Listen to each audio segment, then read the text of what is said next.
the Guide to Live. It's International Women's Day, and this is your hangout to talk about live streaming with people who really know what it's like. Because let's face it, no one really knows what you're talking about if you say you work in live stream.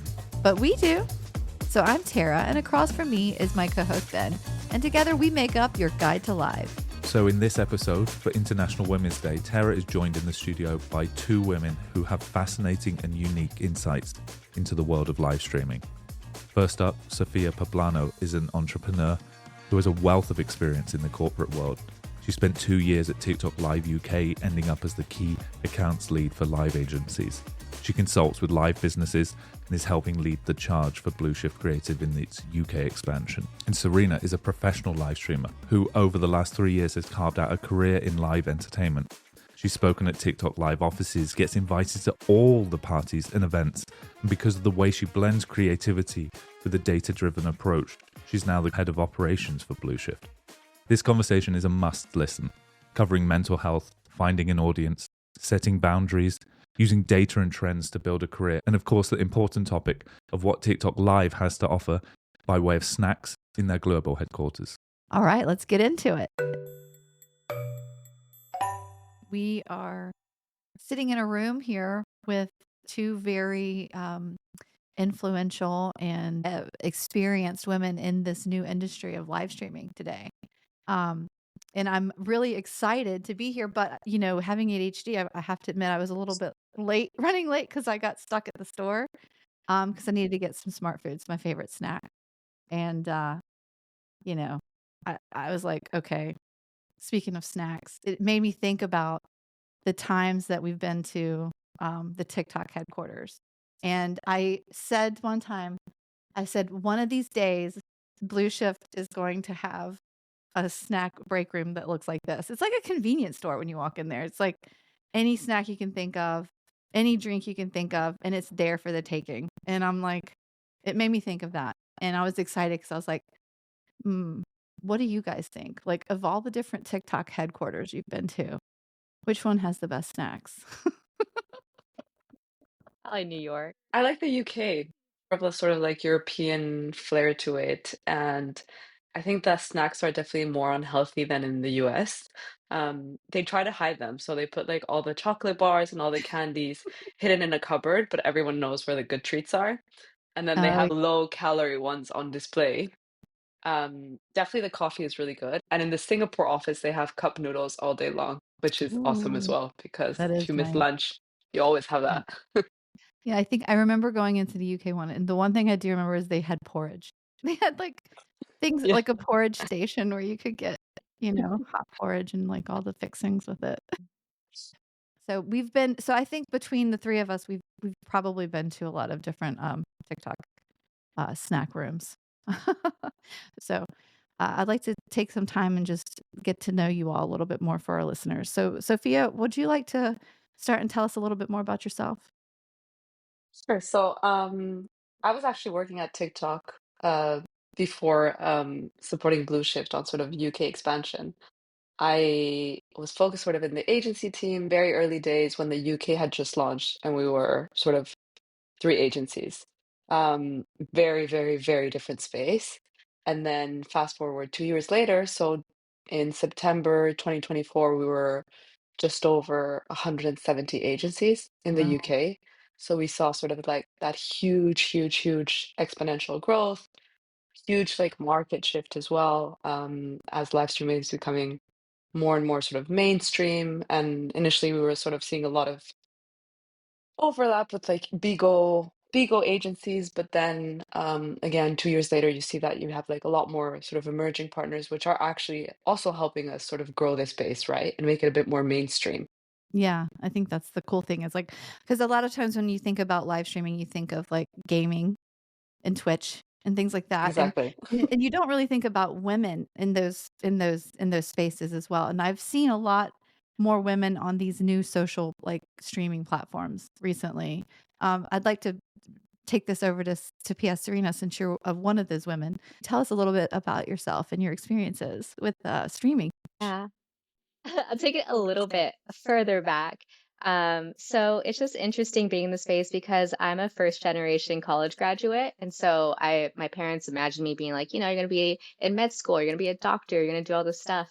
And I ended up changing my degree to go work in business. And then from there, I just always still had this creative part of me that never really died. And I always wanted to work in Pixar and I wanted to work in movies, and just like creating things. And so I would just live stream on the side and it'd be like on platforms like Twitch and also sometimes on Instagram, but it was just weird. And then also on those platforms, I found lots of inappropriate behavior. And it was mainly because I was trying to find a community of women who were streaming and I couldn't find that on these platforms. And it was mainly men. And also the community was mainly men as well. And so it's a lot of people saying trolly comments towards women, not very respectful, and so I didn't want to stream anymore. So I took like Yeah. probably 3 years off streaming or so. Wow. And then, Yeah. yeah, so then I went to TikTok and then I realized even on TikTok, this is like back in 2021 or 2022, very early. Even on TikTok, it still had that same feeling. And I didn't know quite how to handle it because I wanted to do this and I didn't want some opportunity like streaming to be taken away from me because I didn't feel like I had power to stream in this area. And so when I joined Blue, I just learned really strong boundaries and then I created the space for me to feel safe. And I have like the best community ever. The gender is like 50-50% women and men. And so I feel really happy. Yeah. But it was definitely a shift in perspective of how to feel safe while Yeah, streaming. and, like, it's interesting because I do remember, like, when you first started, and it was like a and it's because you were doing battles, and that was one of the things that you were like, "I don't wanna do battles because I feel like every time I do a battle, it's like, I just get creeped out." And I but now Yeah. you're at a point where you, like, I think you've positioned yourself as, like, a role model now for a lot of female streamers, Hmm. that, they look up to you because you've set boundaries and you're teaching them now because it is so new and a lot of people don't know. So what you've learned, now you're giving that back out into the public, which is encouraging more and more women to do it and helping them feel more confident, which is amazing. And I feel like as a woman and a streamer, anything on the internet can be disruptive, inappropriate, disrespectful, and just like in your face. And I feel like as a woman on the internet, that can be even more lashed out towards you. And so Mhm. having those boundaries are super important. And Yeah. so I'm happy that I figured that out. Yeah. Yeah, and that's probably do you feel like that's, like, one of the things that you think it's like when you first start out streaming, like, boundaries is probably one of the first things you should set? No. My first No. thing was views, comments, views. I just wanted views and an audience. And then I realized if you don't know who your target audience is and if you don't know who you want to be watching you, you're going to have everybody and everyone has an opinion. Yeah. So, Yeah. yeah.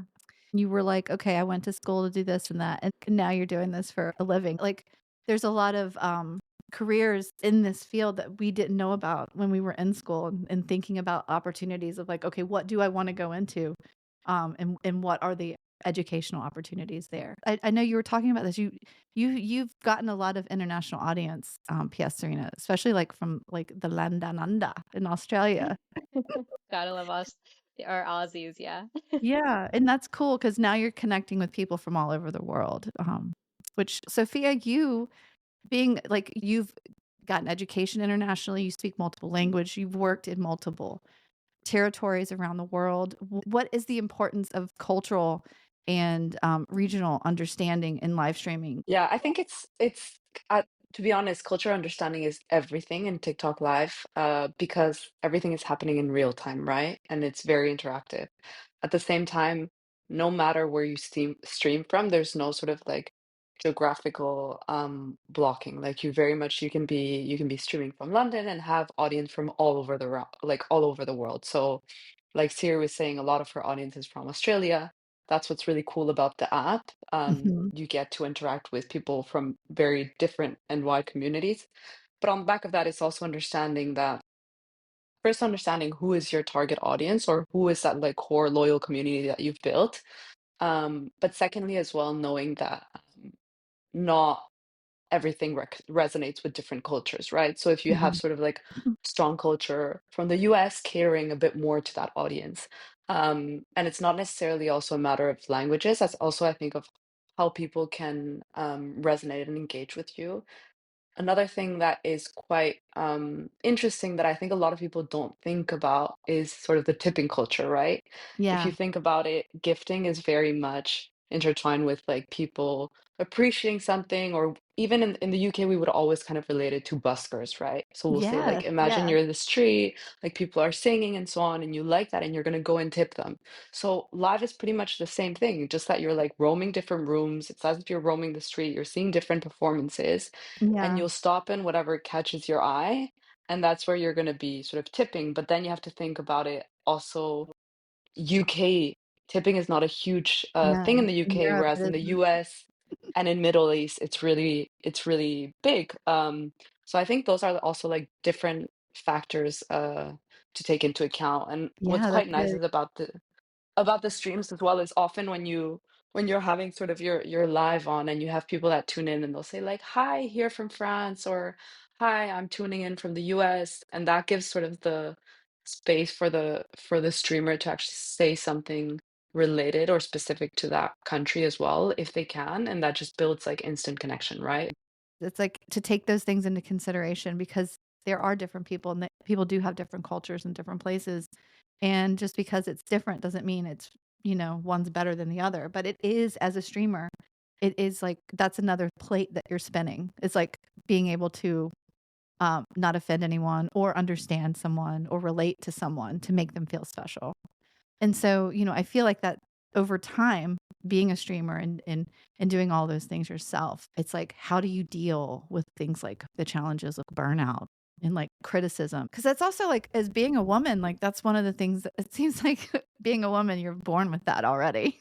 So now Yeah, it's like under the exactly. microscope of the world to see. But I think it's interesting what Siri said because I think it all also so much depends on like who your moderators are, right? And Mhm. who's kind of like supporting you offline as Who well. your team I is. Yeah. think Having a strong team even really helps.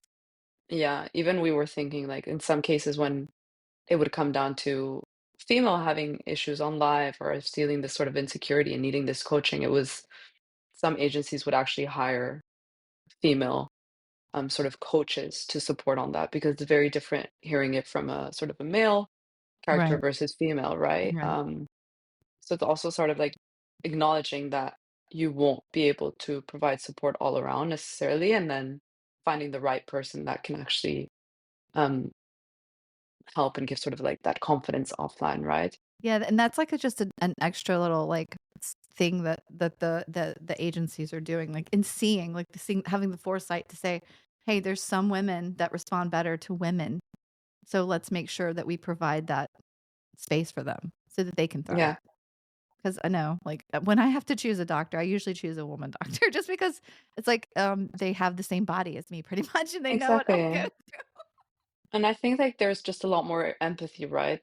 They can relate a lot more. There's not going to be like that judgment or even that maybe as a woman you wouldn't necessarily raise these issues to a man because you'll tell yourself like, oh, that person will probably not understand, and therefore you're sort of boxing this when seeking support. Yeah. Yeah, so I think the first thing as a woman online is the first thing that they like to point out is your appearance. So it's like your appearance and kind of trolling on that. And so honestly, the first thing you have to do, because none of it really matters, they could say anything about you, but the first thing you have to do is self-love. Like, you have to be the person that loves yourself most. You know what's true about you, you know what's not true about you.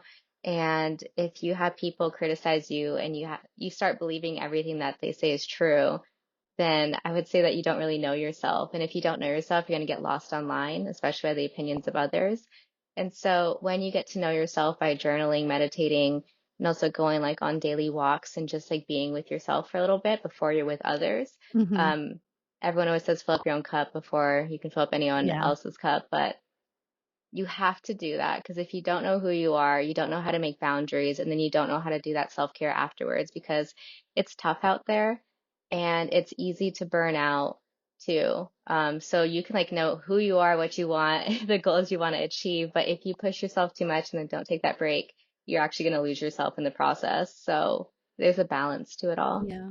I think one of the things that really like they talk about, and this is one of the things that I see, like being authentic when you go live is and Hmm. so when you're authentically being yourself, you're not having to put on like an act and like that because that takes up a lot of energy, and that so I think love like being able to accept yourself and saying, "Okay, I'm gonna be my authentic self, number 1, that's gonna take a lot of this stress off, and just be myself. Because one of the things about live streaming is you are putting yourself out there, and if you present yourself as you are, the people who like you for who you are will, naturally find you, and then that's how you start to accumulate your, slowly over time, your community. Exactly.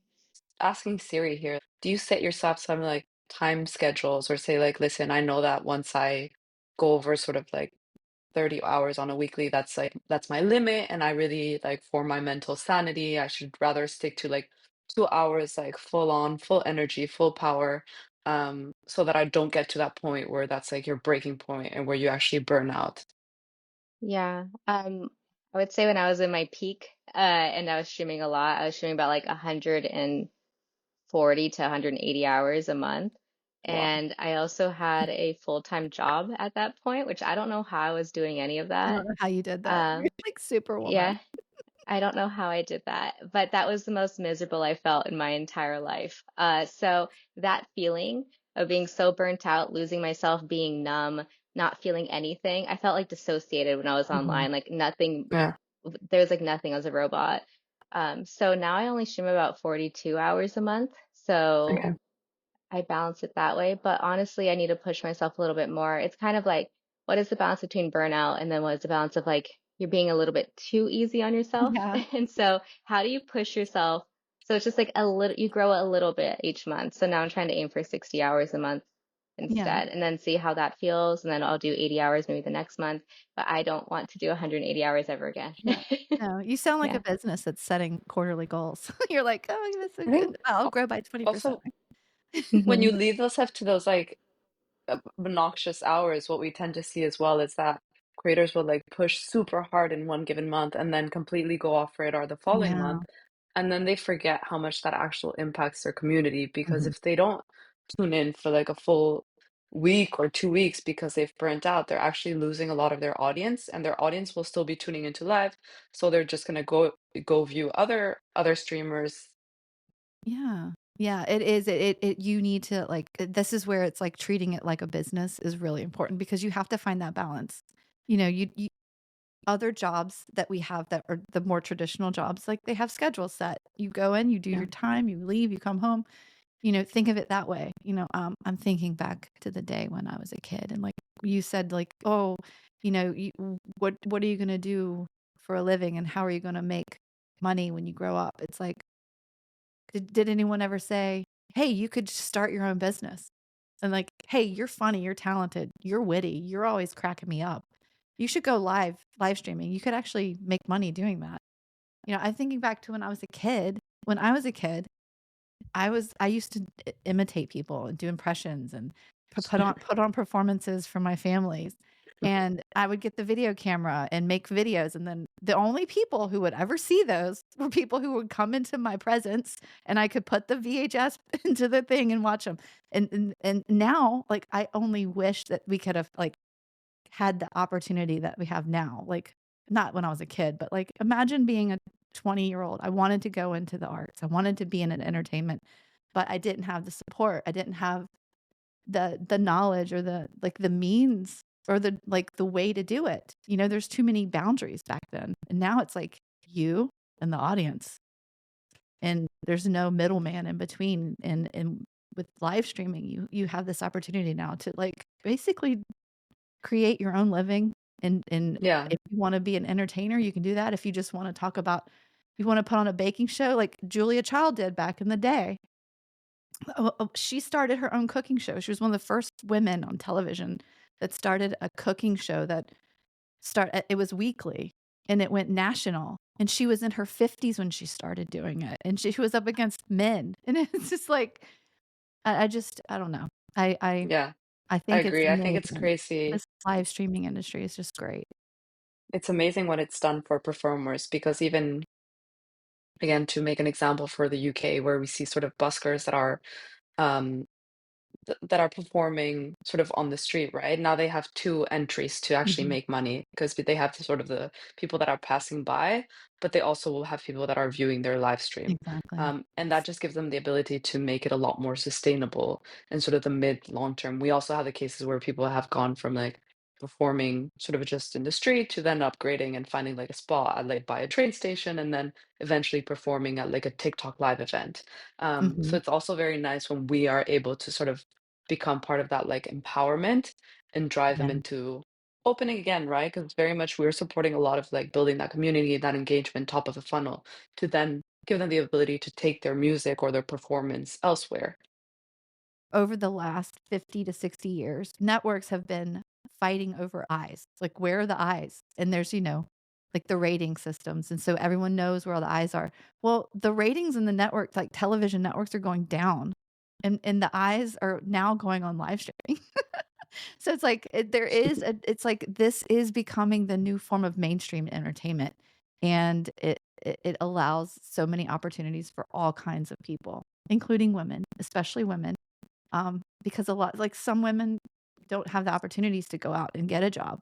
They might be at home with kids or they might already have 2 jobs. I think it's great. I do see a lot of single moms that are live streaming. I would always ask them, like, I don't know how you do it. Like, I'm so tired. And the fact that you have to take care of a child after you're done live streaming, it's like a lot. Or then also just like, it's like a lot. I can't imagine having to be, um, like, okay, gotta go pick the kids up from school. Now I gotta live stream, then do this, then, yeah. And then on top of that, some like also they have jobs. Like a lot of them have jobs. They're also taking care of the kids and they're live streaming. Yeah. So kudos to them.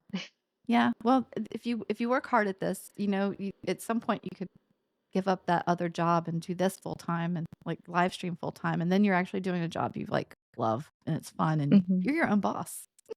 Yeah. And it's such a low investment as well. Like if you think about it, okay, you're investing time. That's your biggest resource and asset, right? But Yeah. all you need is really like your iPhone, a nice background, decent internet, and then it can very easily become a side hustle that can eventually become a full-time job. But Yeah. the resources and the investment up front are minimal other than your time. Yeah, because I remember like thinking about it even 10 to 15 years ago. I was a single mother and I was working and I had a friend and we had an idea to start a business. But it's like, got to get a business plan together. You got to get investments. You got to do all these Yeah, things. And you're a woman, it's harder. Like a lot of times yeah, people didn't take you seriously. I struggled a lot in my life to be taken seriously. I graduated from nursing school. I used to have really blonde hair and like makeup, and I was like, "Oh," because I'm extra. I like Dolly Parton's my hero, I wanna be seen, okay? But I noticed that as being in the hospital, a lot of people didn't take me seriously because the way I looked. So I dyed my hair like dark red and changed my appearance, and then all of a sudden, it was amazing how much people heard me after that. So, the fact that there's these opportunities now that and you can start your own business. You don't have to people don't have to tell you no, you can do it yourself. You don't need anything except a phone and motivation. Yeah. It's funny how that translates over to live too. Because I remember one of my first punch ups with Frank, I was saying how I was tired of people hitting on me.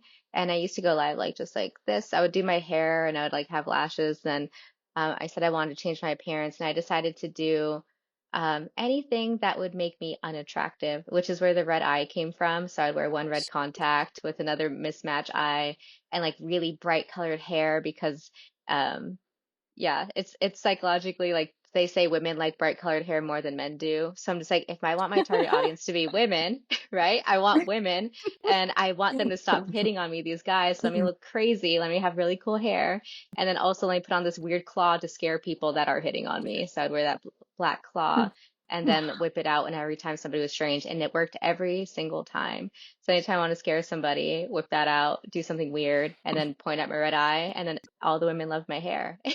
So I just watched my data just go right. It was like 90% men, and it just grew, and all of a sudden it was 50% women, and it was so beautiful. Yes. So speaking of Yeah. data, Because you've mentioned it a few times. How do you use data when you're live to, like, inform you on what's going on? Like, what do you need to do? Or, like, do you need to change it up? Like, how do you do that? Um, I go back to my old school way. I actually need to go back to this. This is my basics.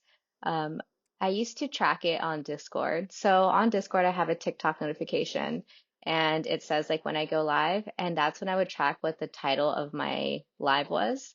And if it was good, I'd put it up like a triangle, like up, good points. If it was bad with views, I'd put a down triangle Mhm. to see if that title had anything to do with it. Because I was just learning. I didn't know what is pointing towards what.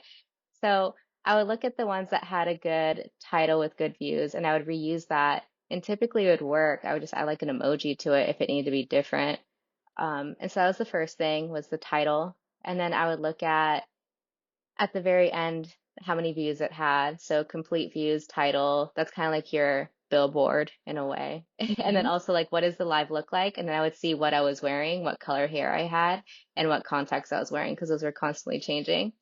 Then I noticed that people like the blonde more. So then I would test out the blonde and be like, okay, do I make more diamonds when I'm blonde?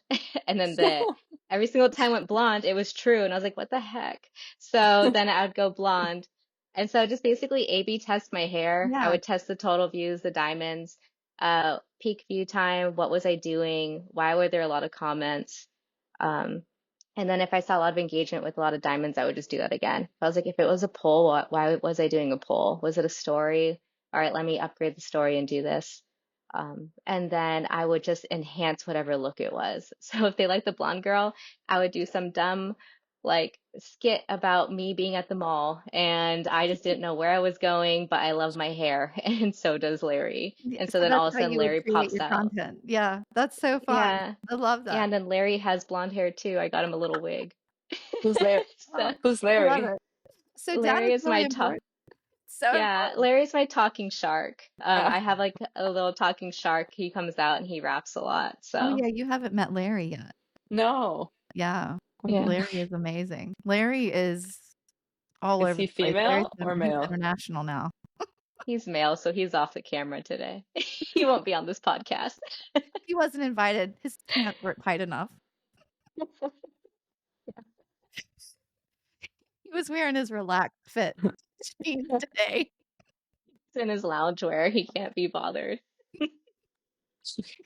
Oh, Yeah. yeah. So that means that's great because Larry is another example of like something that you can add to your streams that like creates these memes and trends and things. So trends are very popular. Like trends help a lot. Like I've noticed like Franck, he creates these trends with his like right now it's like a yellow tooth. It's like he comes up with these things.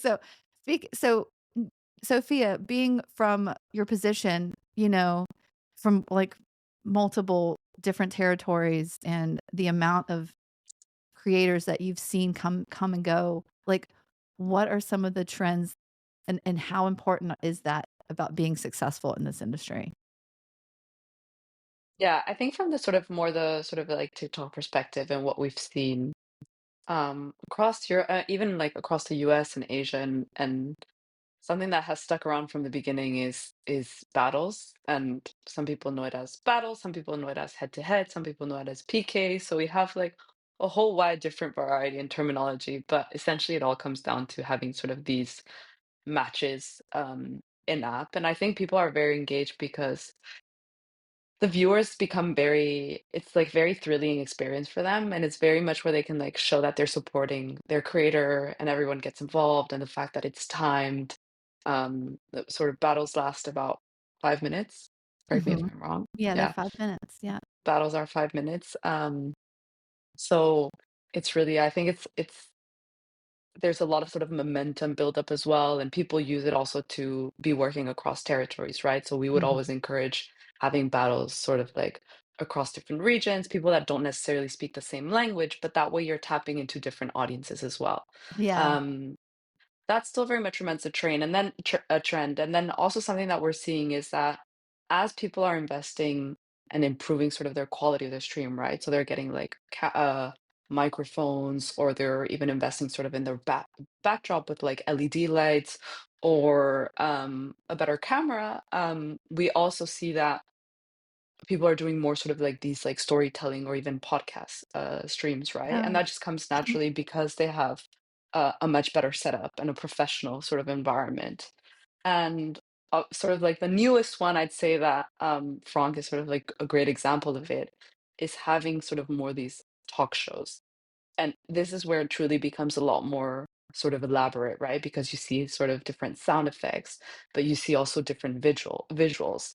And mhm. this is sort of a whole new playing field, or a whole new, yeah, a whole new playing field, Yeah, especially sort of in these Western markets, that if you tune into sort of Japan and China, you'll see that they have already been doing this for yeah, a couple years, right? So yeah, it's they also, I have. think what's also cool is that, think of streams, like if you want to kind of like forward, is look at what has happened in Asia, and then you can sort of bring it to the US beforehand, right? Or you can kind of get like a bit of a preview of where the market is going.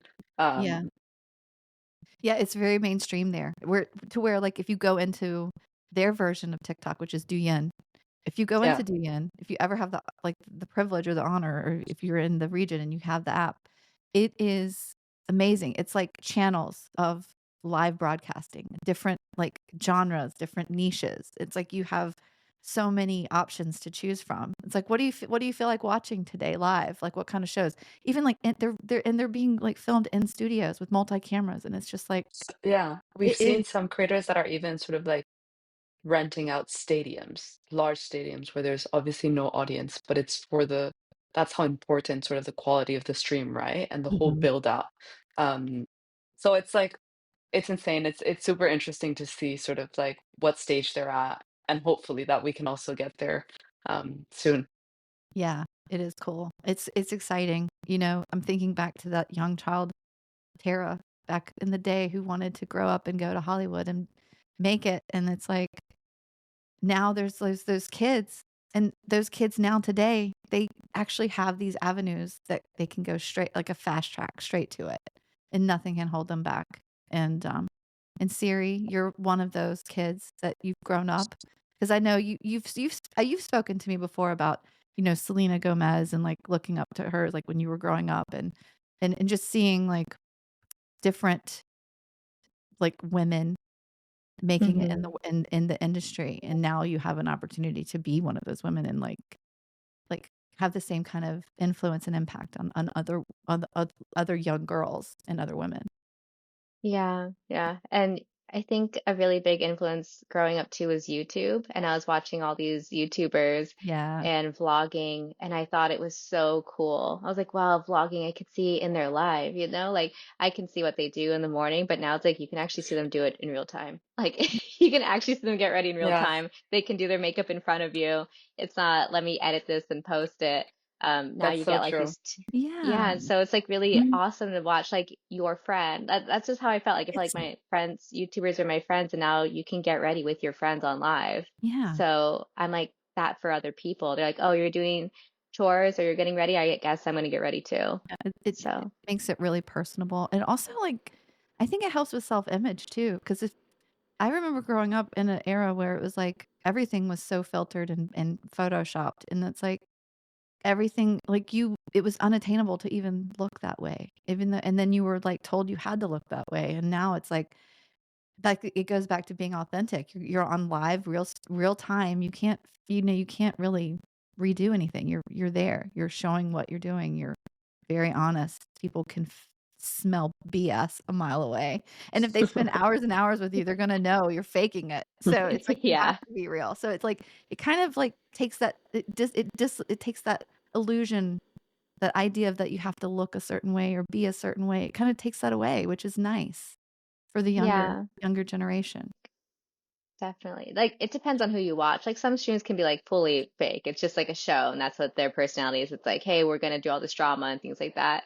And other times I think the streamers that are online for so long, like you can't be fake if you're streaming for 10 hours plus. Like you eventually your mask's gonna fall off and Yeah. then everyone's gonna see who you are. So since we're talking about live streaming and women, who is your favorite live streamer that you watch right now that is a female? I mean, as soon as you said female streamer, I thought of Vanessa Compton. I think she's awesome. She's beautiful. She has such an amazing I voice. She's know. singing. I think she's just like a powerful woman who is online, knows her stance. And then also when people try to put her down, I've seen people go in there and just like say things. Um, but she doesn't ever say anything bad back. She's like very respectful and Hmm. she just will kill them with kindness. And I admire that. Yeah. That's a smart strategy though. Yeah, it really is. Hmm. The Yeah. more They you don't want react to put to them it, down. the more you attract it. So Exactly. And they don't want that. That's Definitely. not the reaction they're wanting either. Like the reaction that they're getting is like opposite of what they want. Like exactly. that makes them feel gross. Yeah. Ew, what are you Yeah, doing? exactly. It like throws them off. I like that sentence, just a, ew, what are you doing? Gonna use that. Great. Uh, yeah, there's a lot of shirtless men online, and as soon as, for some reason, as soon as you go live with them, they'll take their shirt off. So next time that happens to me, I'm just gonna say, ew, what are you doing? Just like Doing. that line. And be like, Yeah. actually, I got your shirt. Here it is. I love that bit Yeah. that you do with the shirt. It's The so lost scary. and Like, found box. yeah, if she co-hosts with a guy who doesn't have a shirt on, she'll bring a shopping bag out and be like, I got that, No. and it's a tiny little shirt. I'm like, oh, I found your shirt. It's in the lost and found. It's like a tiny little crop top. And I'm like, yeah, yeah, I've been really worried about you. You've been shirtless this whole time. So, yeah. Great. Well, this is definitely an episode for women by women about Hmm. women. Most definitely. Love it. So we're gonna wrap it up now. And before we go, if there's new streamers out there that are thinking about it or you've just started doing it, what's some advice that you all could give to them starting out?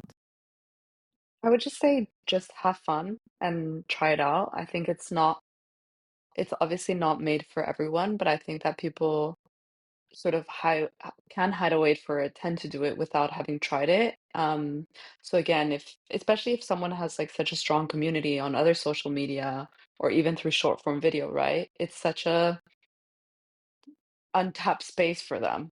Um, and it's definitely worth them trying and seeing if it's something that they enjoy doing. And people are so different when they're like on camera and off camera. And I'd say that most of the creators that I've met in real life are actually quite introverted. So maybe Mhm. it's kind of like a safe space for them to express themselves if in real life they have sort of more this fear or this shy, reserved side to them. Yeah. I think my biggest piece of advice would be to join someone's live stream. I would say to take part of someone's community and then hopefully that live creator takes multi-guest up. And I would try it out that way because Oh, when you yeah. first go live, you may not have an audience. Like you may not have anyone in the room and it can make you feel discouraged.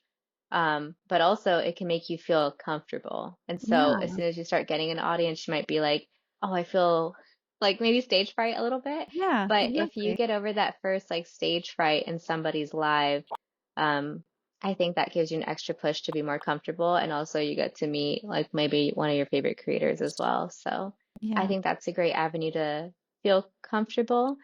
And then I would just say from there, I would basically carve out your dream. Like what does your dream stream look like? What have you envisioned? And then what's the first step to get there? Yeah.